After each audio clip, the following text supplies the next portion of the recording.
anyone to listen to her fears. What if she did not get married? What if her godmother should take her in dislike? But her sisters had banded together in their usual mutual envy of her beauty, and her mother had called her missish when she had tried to voice some of her doubts. Her father had merely pointed out that God would protect the innocent, leaving poor Annabelle to worry the more.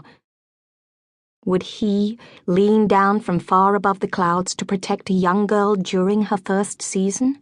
Surely he had more important things to take care of than mere frivolities.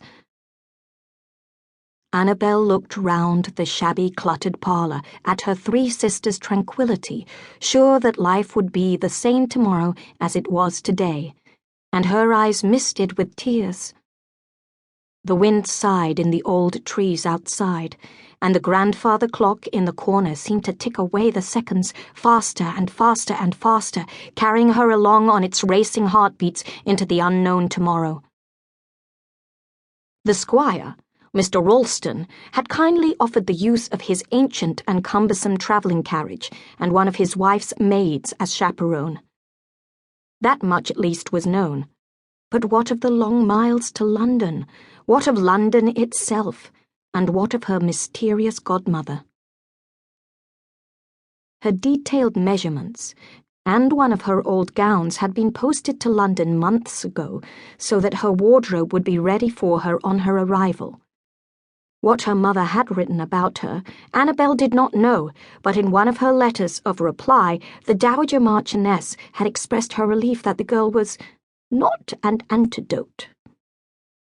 The hollow chimes of the clock striking the hour roused Annabelle from her troubled thoughts. Her sisters were gathering up their sewing and yawning and stretching. Mrs. Quinnell indicated that it was time for bed, but signalled to Annabelle to remain after her sisters had gone upstairs. She then fixed her daughter with her rather protruding stare. "This is the last chance I shall have to talk to you for some time, Annabelle," she began. "I must make sure that you understand the honour that is being done you. You must. It is imperative that you marry well. God has given you the advantage of beauty, and it must be put to use for the benefit of the family. You will obey your godmother implicitly, since she has assured me if you do exactly as she says, then you will be affianced by the end of the season. I trust you have not filled your head with nonsense from romances and expect a young and handsome gentleman to fall in love with you. That is not the way of the world. Often girls of your age are comfortably married to men much older. Believe me, love fades when there is no money." A look of pain passed over the gentle features of the rector. "And did your love fade?"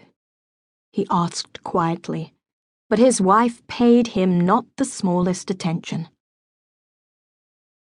Annabelle shifted restlessly on her seat. She was used to lectures on her duty and young enough to look upon the task of marrying some man despite his age or manner as simply another kind of household chore. But she could not help wondering if her stern mother had ever felt any of the gentler passions. Often when her mother was lecturing her, Annabelle's mind slid away onto some more pleasant topic, seeing her mother silently forming the words as if on the other side of a thick pane of glass. As usual, her brain blocked out the words of the lecture. But this time she studied Mrs. Quinnell, as if looking at a stranger.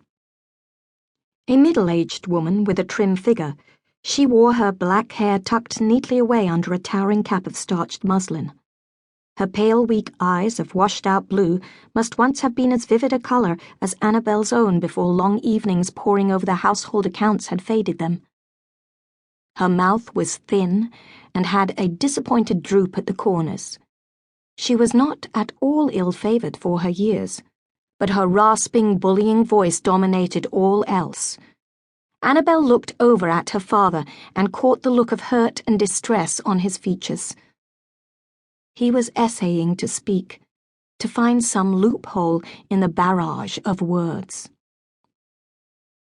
"Father is trying to say something," interrupted Annabelle loudly in her clear, gentle voice. Never had any